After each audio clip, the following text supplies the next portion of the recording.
بسم الله الرحمن الرحيم سبح اسم ربك الأعلى الذي خلق فسوى والذي قدر فهدى والذي يخرج المرعى فجعله غثاء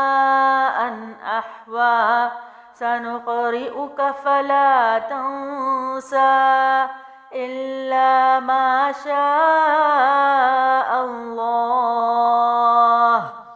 إنه يعلم الجهر وما يخفى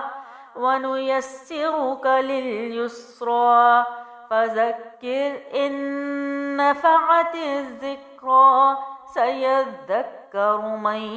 يخشى ويتجنبها الأشقى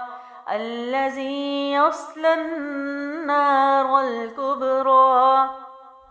ثم لا يموت فيها ولا يحيا قد أفلح من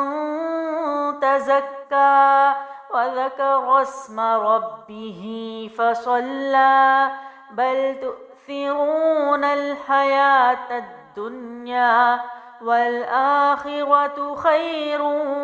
وأبقى إن هذا لفي الصحف الأولى صحف إبراهيم